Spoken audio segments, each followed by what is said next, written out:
Welcome to Versus History with Elliot Watson and Patrick O'Shaughnessy. Good afternoon and welcome to Versus History. I am Dr. Elliot L. Watson and with me is Patrick O'Shaughnessy. Now, ordinarily at this point I say to him, "How are you, Patrick?" And he replies, "I'm well, thank you very much for asking." But this time I know exactly how well he is. He isn't well at all. He looks and sounds dreadful, but he's here. Good to see you, Elliot. Thanks for that. You're welcome. Yeah, you're right. In terms of body, I don't feel too great. But in terms of spirit, Elliot, Yeah. I am buoyed up by your very presence and the fact it's yet another edition of Versus History. Woohoo. So can't wait to get stuck in with this one, sir. Yes. Now, I think you would like to tell us a little bit about last week's podcast. Yeah, it was positive and it went so well largely because I played only a facilitating role in it, I think. I think you're right, with the handsome vigour of Connell Smith and the elder statesman of myself, and you just kind of wedged in the middle. Yeah, it was a great debate, and now the PDF is out to support. So if you're a teacher teaching the Norman Conquest, that's a great resource to distribute and disseminate to your students because it's full of rich information and historiography. But also, if you haven't downloaded the podcast yet, why not grab it? It's still there via iTunes. Yeah, lots of great feedback on that one. It's such an important and pertinent topic to everyone who teaches in the English system and beyond. Very, very well received. And can I say, Elliot, Go on then. It was you that drew my attention to this. Yes. And when we looked at the download figures, we're now up to, in the category of education, Yes. not first, not second, not third, but not fifth. We're fourth, sir. I think that's a huge achievement. Well done, us. Well done. And thank you to our listeners for A, putting up with us, and B, downloading everything we're doing. We can't thank you enough. Yes, thank you so much. It's so energising, Elliot, when people want to listen and feedback on the stuff that you're doing. It's a dream come true, It's really. rewarding. It really is. Yeah, so thanks very much to everyone. And that sort of leads us on to this week, I suppose, because Connell Smith's not here, but I am. You are here. And you're here. So and what we are we are doing? the better for it. Right, so what are we doing this week? We have decided to look at Weimar Germany. We have. We've decided to examine what is often referred to as the golden years of Weimar Germany, so 1923/4 through to 1929. I will be arguing that it was indeed a golden time for Germany, and you will be arguing It was very much not so a golden time, or not quite a golden time at all. There were some good bits, I suppose, but they were superficial, fleeting, hollow, and ultimately didn't amount to much. So I'm going to be arguing the opposite. Right. Fantastic. Now, here's one of the things neither of us are going to be doing, and this is a pitfall that many of our students, they often fall into, is this idea that right from the beginning the Weimar Republic was doomed to failure. We don't like those kinds of arguments. No, Why not? it's teleological, Elliot. It's reading history backwards. Yeah. We're not going to do that. I'm sure we'd both agree it was born out of the defeat of World War One. I think so. But that doesn't necessarily mean it was on a crash course to failure. Far from it. Right. Teleological, wrong. Ahistorical. We're not doing that. No. Here's where we should start. I think we need to give our listeners a bit of context, a bit of background, so that we can lead into the period that we're looking at. Yes? Yeah. Before you do that, though, can then. I jump in? I'm sorry, I forgot to say thank you to all the Twitter followers. Go on then. And that'll buy you some time to get the story together. Ladies and gentlemen, we now have on our Versus History handle 448 followers. So thank you to each and every single one of you for following us. We really, really appreciate it. In no particular order, here we have them. Tony Grogan, Cindy Barnes-Heron, Juliana Denvere, Anna KFS, Matthew, Super Learning Series, Mr. Tidman, Miss G, Michael, Revised History, Kim Adalessi, Maria Horrigan, Andrew, and Pete Jackson. And there's loads more, but I can't get through them all. A, because there's too many, and B, because it would sound terrible. And thank you to them all. Okay, so in order to understand Weimar Germany, or even understand what Weimar Germany is, we need to go back to the death throes of World War One. Towards the end of World War One, Germany was essentially a defeated country. And as a result of this, the Allies, so Britain and France and America, they were putting pressure on Germany to surrender. This came in the form of the armistice, which was signed on the 11th of November 1918. Or part of the condition for accepting German surrender, for want of a better term, was that they had to do at least two things. One was that they had to get rid of the Kaiser. The second was they had to embrace a degree of democracy. Now, whether Germany was at this point in time experienced or willing or even accepting of the central tenets of democracy, it was forced upon them, and it's something that they had to deal with. And deal with they did but deal pretty poorly they did, at least to begin with. From 1918 to 1923, this is a period of time that we discuss usually as the unstable years in Weimar Germany. You had political assassinations of politicians like Walter Rathenau. You had political putches, attempts to overthrow the government. Hitler himself in 1924, Wolfgang Kapp, before that the Spartakists.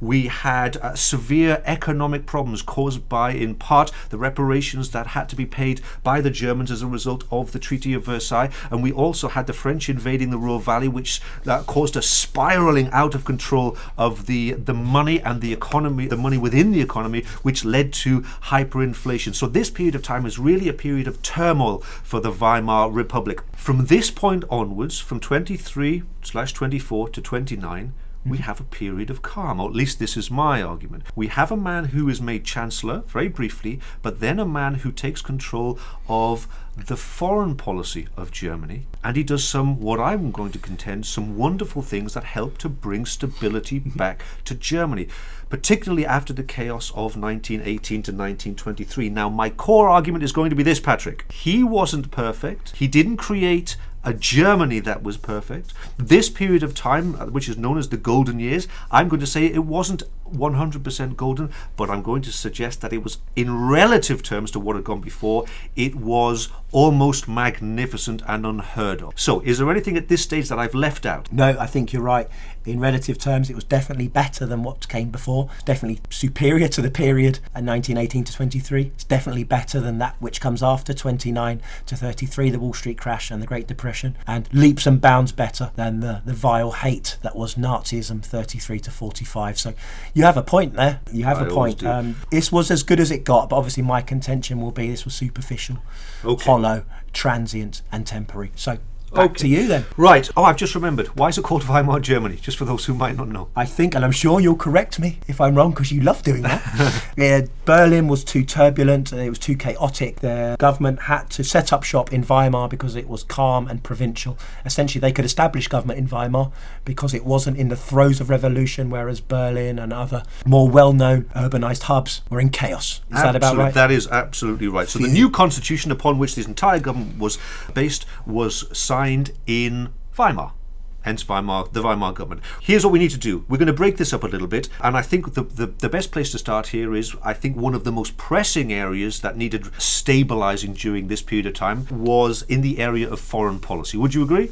Absolutely. Well, Germany had prided itself before 1914 in being a burgeoning international power. Foreign policy, important to every country, certainly important to Germany. So let's do it. Are you going to build him up? I'll build these years up. Go. Now, in some of these things that we're going to talk about, Stresemann wasn't necessarily directly involved, but in terms of foreign policy, during this period of time, foreign policy was really his baby. He was the foreign minister for 6 years, which was almost an unheard of tenure, demonstrating stability on its own. But he had to deal with some very, very pressing problems in foreign policy. The first problem was this. The French had invaded the Ruhr Valley in 1923. I don't want to go too much into that, but that's where they remained, the Belgians and the French.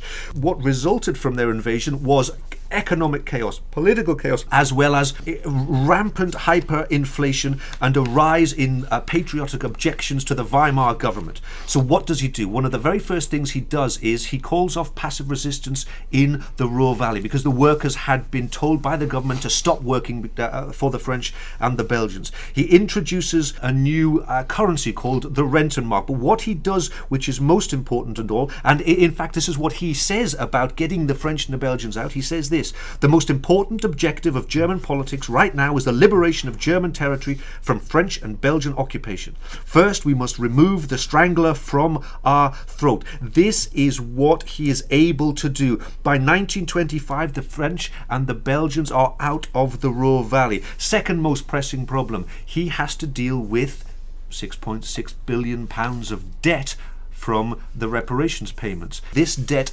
is a weight on the shoulders of Germany, and they are sinking under the weight of this oppressive payment. So what he does is this: he renegotiates with the Americans primarily either repayments of the reparations and also a reduction in the amount of reparations that they had to pay. So in the Dawes Plan of 1924 and later the Young Plan of 1929, £6.6 billion, that weight around their neck, was released to a degree to £2 billion. So this made it possible for Germany to do a number of things: lower taxes and release spending, which boosted German industry and employment. What else was he able to do? He negotiated a number of trade deals with countries surrounding Germany. He was also able to negotiate, and this is crucial, loans from the Americans. We'll talk a little bit more about this in the economic session, but loans from the Americans that basically formed the foundation for their renewed vigor in the economic section of their society. He negotiated the Locarno Pact, whereby all of the Allies left the Rhineland and Germany guaranteed their 1919 borders. As a result of this, no longer were Germany a pariah in the international community, proven by the fact that they were allowed into the League of Nations in 1926. So what we have here is we have a man who is a constant negotiator, a constant planner, the chief diplomat of Germany, and ultimately what he does is something rather special, the Kellogg-Briand Pact of 1928, in which Germany and 64 other countries, they agree and promise not to use war for diplomatic means. Now, over to you. Thanks for that, Elliot. Vigorous. You definitely have some points. High watermark of this high watermark period of 1924 to 1929 is without doubt and unreservedly foreign policy. Stresemann, this element of the 1924 to 1929 period, foreign policy, was definitely the high watermark. This is as good as it's going to get. Now, what we do need to remember, yes, Germany signs the Locarno Pact in 1925, and yes, Germany not only joins the League of Nations but gets a seat on its ruling council in 1926, and yes, they negotiate the Dawes Plan, and yes, they sign the Kellogg-Briand Pact in 1928. I'm waiting for a but here. What we need to remember is every foreign policy gain for the Weimar Republic was also a tacit acceptance of the shameful Versailles settlement and an endorsement of the diktat of the Treaty of Versailles. Now, I don't like quoting Hitler, but Hitler said that the Young Plan, which comes in 1929, was essentially passing on the penalty of ensuring and guaranteeing that reparations would be paid well until the 1980s. If you are on the hard right of German politics, you may well have assessed at this period that Germany not only is accepting the shameful settlement of Versailles, but is also begging for crumbs at the table of foreign powers, when most adult Germans at the time could remember back to the period before 1914 when Germany was a key international player. We do need to remember, in terms of foreign policy, the Dawes Plan gained Germany $25 billion in loans, which on the face of it seems substantial in quantitative terms. Yeah, it does. But we need to remember, ladies and gentlemen, these were loans, not gifts. This had to be paid back at America's whim, at America's beck and call. This money could be withdrawn, as it would be in October 1929. This was a shifting sand. These were unstable foundations. Based on economic and foreign agreements, Germany is going to build its house of cards, its economy, on the basis of this money. Dawes Plan is loans, not gifts. It is also, as I've said, a tacit acceptance of the Versailles Treaty. I think what we also have to look, if we look at the quality of these treaties, the high point of Stresemann's foreign policy was undoubtedly Locarno in 1925. However, after that, not much of any substance is really achieved. The Kellogg-Briand Pact was largely hollow and could be revoked at a whim. I can't see what else happens, apart from Locarno, which actually salvages German pride or adds substance to their economy. It really is just a rubber stamping of Versailles, which meant most Germans detested with every fibre of their body, even if they weren't on the hard right, because it was punitive and it was a diktat. In terms of foreign policy, yes, it's the high watermark of the high watermark, but that really is a low benchmark by which to establish our criteria, in my opinion. It is, but I think we need to remember that Stresemann was functioning in a very restrictive environment. This idea that what he was doing was consolidating the worsening or the insulting of German pride by the Versailles settlement. All Stresemann did was he recognised the reality of the situation. There was nothing that could be done about it. And I think he did manage to salvage some pride by managing to get the French and the Belgians out of Germany. So I think, bearing in mind that he had no choice but to do this, he was making a very good job of a very bad situation. He certainly was. He was a principled pragmatist. He didn't, in his own heart of hearts, like Versailles or want it, but he just realised you're not going to get rid of it by fighting back. They were limited to 100,000 troops. The French had about 700,000. The best way to get over Versailles was to work through it. Yeah, that's exactly work right. with it, not against it. Okay, should we move on to our next category? Let's do that. So we're going to talk about economics now. Now, since one of the last things that you said was the idea that the foundation of the new Weimar Republic was built upon the shifting sands of American loans. Now, I would say that obviously in part that is true,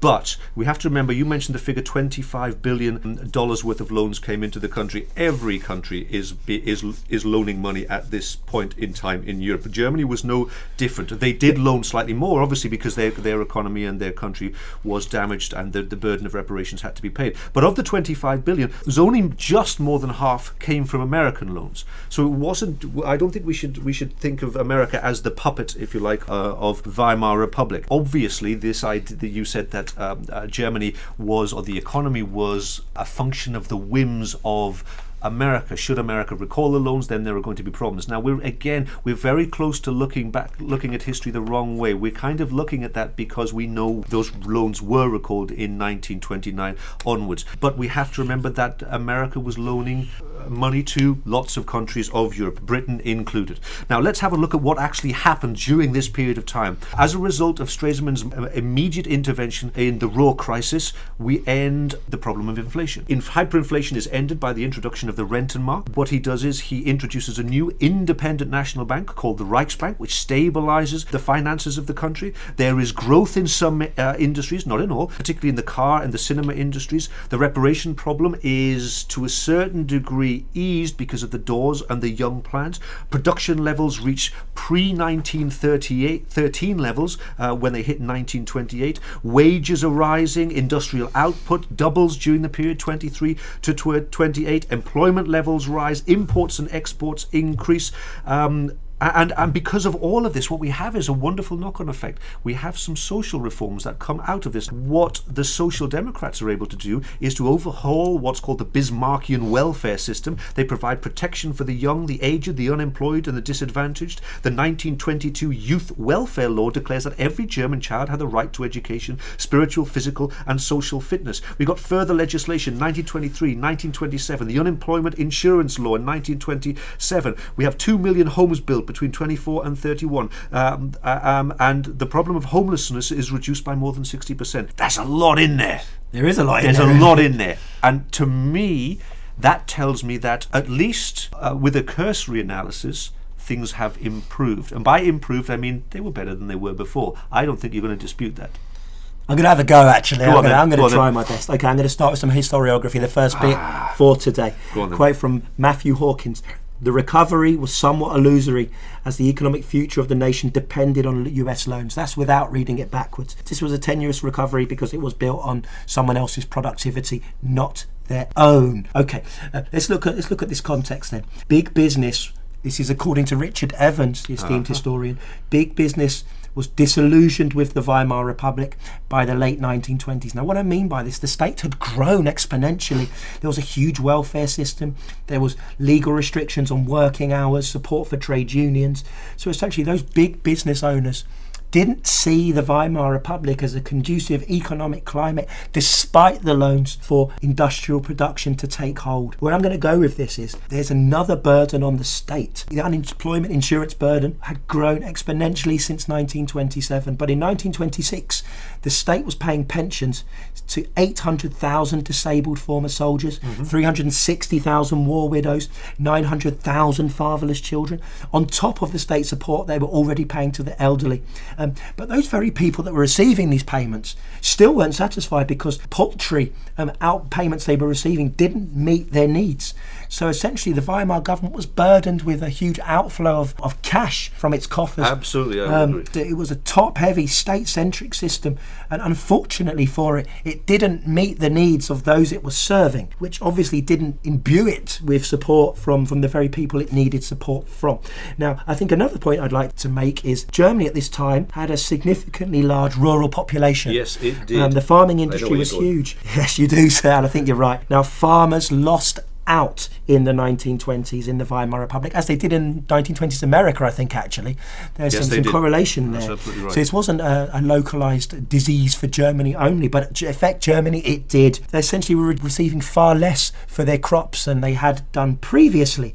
Now, they're going to make the ideal target for Hitler's propaganda in the future when he is going to hold them up as the sort of spearhead of his Third Reich, who are going to drive east. Is this the Blut and the Boden? Yes. Now, this is going to feed into the cultural argument, but essentially there's this dissonance between those that live in the cities and those that live in the rural areas. By and large, if you live in the rural areas, economically and culturally, you are completely disenfranchised from the Weimar Republic. You don't get much from the state. You see it going in a direction that you do not want it to go, that is culturally and economically alien for you. And what I will say is economic enthusiasm for the Weimar Republic probably only extended as far as the suburbs. The economy was completely reliant on American loans. It wasn't living up to expectations. It was state-centric and state-heavy. But what I would like to do is refer back to Richard Evans, because I don't want to kick Weimar too much. I think we should celebrate democracy. Its biggest achievement was its comprehensive and free welfare service, which it did provide to many people long before an NHS was in England. I think that needs to be said, absolutely. And laws were passed in order to achieve this. The 1922 Youth Welfare Law, the Unemployment Insurance Law in 1927. Now, I'm just going to say one last thing on this, and then perhaps we should move on. Yep. This idea that Germany was completely reliant, to use your words, on American loans, it's just not borne out by the facts. They, of course, relied very heavily on outside financial influence, but and Stresemann himself said that they were dancing, in effect, on a volcano that could possibly erupt at any time. But they were generating their own income as well, and the loans weren't simply coming from the Americans. Who did benefit then? If it's not the farmers and it's not the middle class or the Mittelstand, then it must be the working class. To some extent, yes. I mean, can I just jump in here? I had a tweet from the writer of the big blue GCSE textbook. Ben Walsh. Yes, Ben Walsh. That every teacher will know who's had to walk down a corridor with a stack full of textbooks. If you've got Ben Walsh's textbooks, you are going to get some biceps. But he's messaged me to say, and this is a quote I think verbatim from his textbook: the biggest failure was the disillusioned conservative middle class. In 1913, a university lecturer earned 10 times as much as a coal miner. Yep. But in the 1920s, he earned just twice as much. Historians talk about this feeling of relative middle class, relative poverty. I think the working class did benefit more than the middle class. Undoubtedly they did. I think the middle class, who were the bedrock of any democracy, they were largely lukewarm about Weimar, politically, definitely economically, because they didn't get much out of it. Overall, it's a generalisation, I know, but that's what I will go with. Right. Economically, it didn't serve the middle class. Was it better than that which had come before? Definitely. Right, done, finished. Let's move on. Yeah, you've got me there. It was definitely better. That's going to be my every argument. It's true. Relatively, he's got me. Where are we going next? I think next we should go to politics. Let's do this. Okay, do you want to go first or shall I go first? Let me jump in here. I want to whack a few statistics out there. Okay, the first president was Ebert. Yeah. Now, he used a decree, this has surprised me, a whopping 136 times. It's usually something we only associate with in GCSE textbooks with Brüning, von Papen, von Schleicher, Hitler. But Ebert was at it a whopping 136 times. There were 15 chancellors in total in the Weimar Republic, including Hitler, 5 during the high watermark or Stresemann era. Stresemann only lasted as chancellor 109 days. There were 20 different cabinets in all, lasting on average just 239 days, or around 8 months. One bit of continuity was Stresemann himself. He was foreign minister in 9 consecutive administrations. Now, the biggest blow, I think, was the election of Hindenburg. It's a bit of a double-edged sword. Right, go on. Stresemann himself had said in 1921 that the people don't like Ebert. What they want is a general in a uniform with a load of medals, because that's more resonant with the past, and that's what they got in 1925. Now, Richard Evans says this was a disaster for the democratic prospects of the Weimar Republic. Hindenburg, I quote, was a symbol par excellence of the old military and imperial order. For many, Hindenburg's election was a big big step away from Weimar democracy in the direction of a restoration of the old monarchical order. In the long run, it was an unmitigated disaster for the Weimar democracy. Presidential power was in the hands of a man who had no faith in democratic institutions and no intention of defending them from their enemies. We all know about the coalitions. There were some stronger, more stable coalitions in the 1920s, but this is what we need to remember. The political parties that identified with the new Weimar system from 1920s onwards, they were in a permanent minority in the Reichstag. So in the 1928 elections, when the Nazis polled 800,000 votes, or just 2.6% of the popular vote, we need to remember those parties that were the bastions and the bedrock of democracy were in the minority. Now, another quote, if I may. Even in the mid-1920s, the political system was looking extremely fragile. The idea that democracy was on its way to establishing itself in Germany at this time is an illusion created by hindsight. We need to remember that those who defended democracy were never in a majority. To finish with some further quotes, Andrew Graham Dixon, the historian, the art historian, words of your own? The art historian calls it the political basket case. So what I think... Did you say art historian? Yeah, he's an art historian, Andrew Graham Dixon. Okay. He called it a political basket case, and I think we need to remember that the Weimar political process, even if we lay aside the supposed faults of the constitution with proportional representation, this was tottering on the precipice of disaster at any time. Votes for extremists who outwardly said they wanted to get rid of democracy for one reason or another always numbered around 30%. I've said a lot there. You have indeed. Over to you. I'm not going to say too much, but I'm going to try and pick apart some of the things you've said. First of all, I'm coming back to this idea of relative political stability. Between 1919 and 1923, you've got literal attempts at revolution. You've got the Cat Putsch, you've got the Munich Putsch, the Beerhall Putsch, you've got the Spartacist Rising, you've got political assassinations left, right and centre.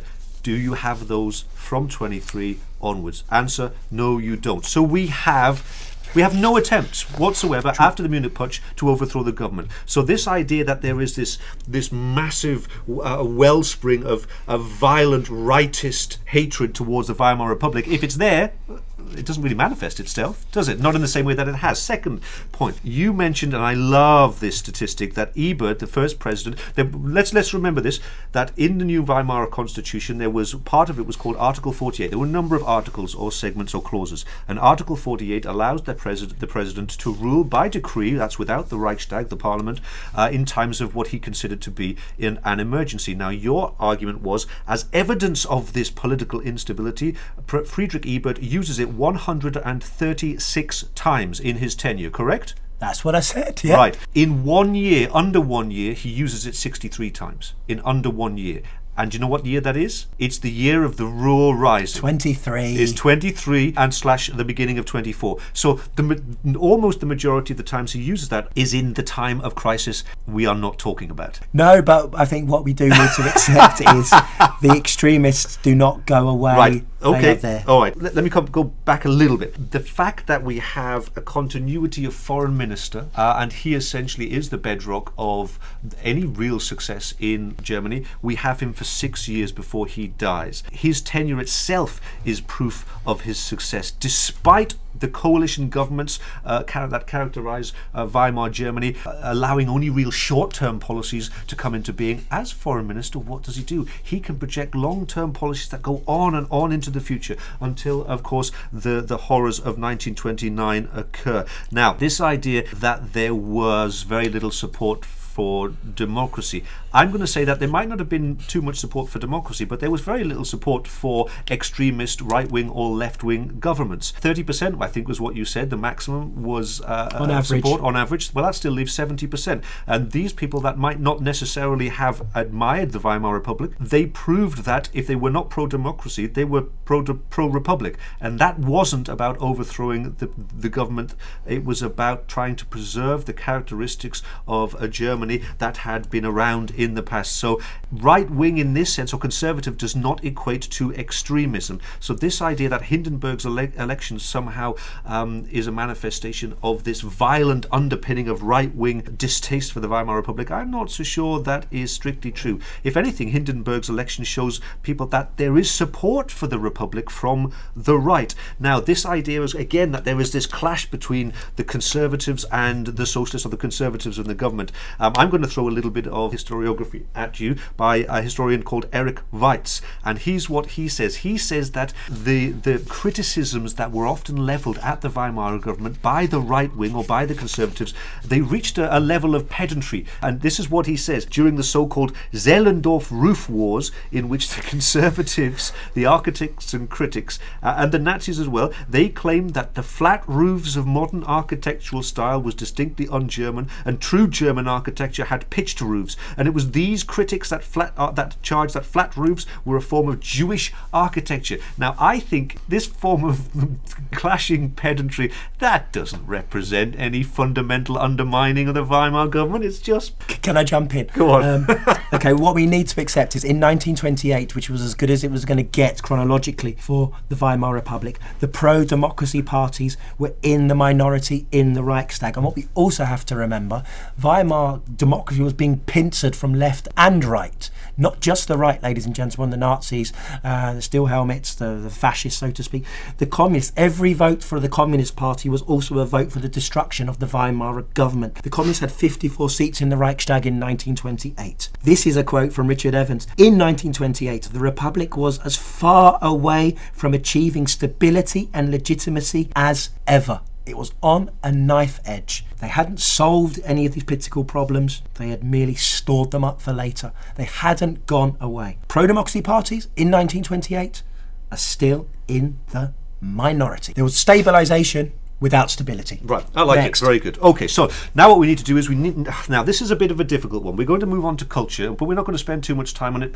And this is why: because it's very, very difficult, at least in a 40-minute podcast, to get to grips with the abstract. And let's be honest, when we're talking about culture, the arts, we are going to be talking about things that are a little bit intangible. And by definition, art and artistry and culture it revolves around opinions. So we are going to really just talk about... Shall we just give 3 things each? 3 things that support our side and leave it there? Go on then. Right, you go first then. I really don't want to kick at culture too much. I think Weimar was personally blossoming and blooming. There was lots exciting going on, but for the purpose of this podcast, I have to, so I will.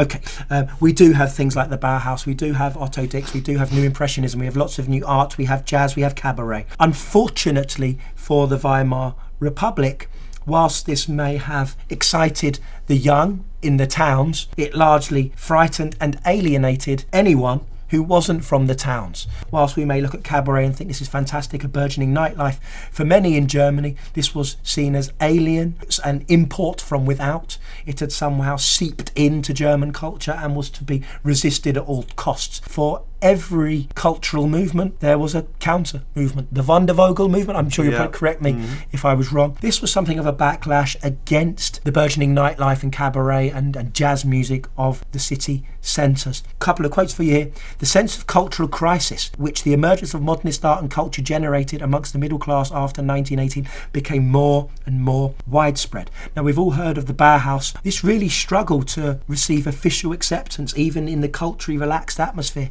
of the Weimar Republic. A key point for me here is student numbers at universities, whilst they grew, those teaching them, the professors, the teachers, were largely strongly nationalist, which is quite surprising actually. Yeah. So culture, it's a difficult one as you've said, but I've laid out my stall. The cities, okay, seem to go down quite well, but anywhere and everywhere else, not so much. So I'm going to come back at you about this idea that the new... I think what we need to remember is, because I'm not sure we really prefaced this, is that this period of time, Weimar Germany, once the country had become relatively stable, we did see a blossoming of new artistry and new culture. Yes. Okay, so just with that in mind, this idea that this new art and culture, these new movements, were really an urban phenomenon, and as a result they alienated many others in the rural areas. I would say, I wouldn't argue with that, that's absolutely true, but I would say you point to any new artistic movement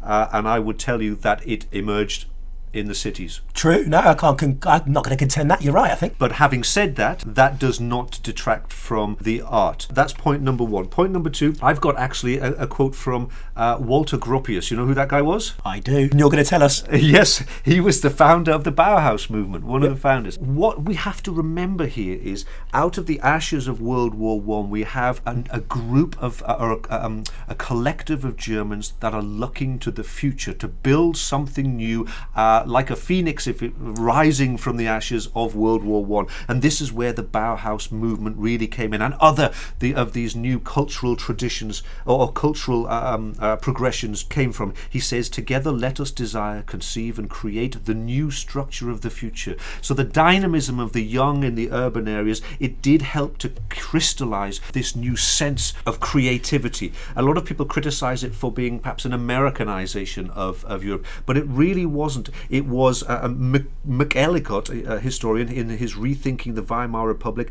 he talks about how the young Germans were trying to make their new artistry and culture in their own image through cultural and symbolic forms that connected with a deeper sensibility of the people, thus awakening and demonstrating their resolve for the state. Now, I'm going to leave you with one last point from Eric Weitz. He makes, and a number of historians have said that we need to break away from the view of Weimar Germany as the precursor or the prelude to the Nazis. We need to look at it in its own right. We shouldn't rationalize it post hoc, look back on what actually transpired. We need to take it for what it was. And he said the Weimar Republic was a wonderfully creative period. We should not constantly look back from the 12 years of the Third Reich to the 14 years of the Weimar Republic, because the Republic was a period of very important political, cultural and social innovation. We need to remember and value it in its own right. I'm going to leave that there. Yeah, I'm going to add something very quickly from McElligott, not because I want to win, just because I think it's deeply pessimistic. And go on then. The democratic representatives of the Republic proved deeply conservative when it came to mass culture. I think that's quite sad. Even the Democrats, it seems, were not really in favour of this new culture, German or otherwise. Foreign. The emergence of any new form of artistry and culture, the majority do resist it. Yeah, and then just to close this off, we Yes. have the Wall Street crash, October 1929, Which provide the context and fertile ground for extremism of all varieties, of which the Nazis come to power in January 1933. Yes, I think it's important to remember that although, of course, the Wall Street crash undid pretty much every good piece of work that was done in Europe at this point, particularly in Germany, we still should not look back on it as if It was inevitable. as if it was inevitable. Because it was. Absolutely. Okay, right. Call that there. Right, next week, another podcast. I think next week we are going to draw parallels between the 1920s in Germany, and I think we're going to have a look at the 1920s in America. Fantastic, it's 1920s week. Shall we dress up? No, you always do with that bow tie. Yes, I hope you enjoyed that, ladies and gentlemen. We threw our all into it. Yeah, You especially, because you're not very well. Yeah, I know. You did a great job. You're a though, Elliot. superstar, Patrick. What a trooper. Thank you. All right, ladies and gentlemen, thanks for subscribing. It's at Versus History on the Twitter, www.versushistory.com. If you want to go to our website, if you want to submit a proposal, as Mike Towers has done, thank you, Mike. Yes, thanks, A Mike. great proposal. Feel free. There's a submission pro forma. Download and subscribe on iTunes, please. Thank you very much for listening. We'll see you next week. Don't forget Instagram versus history. Oh, Instagram, yeah. See you later then. Ta-da, bye-bye. Bye-bye. Thank you for downloading and listening to this edition of Versus History. Subscribe. Visit us at our website, www.versushistory.com.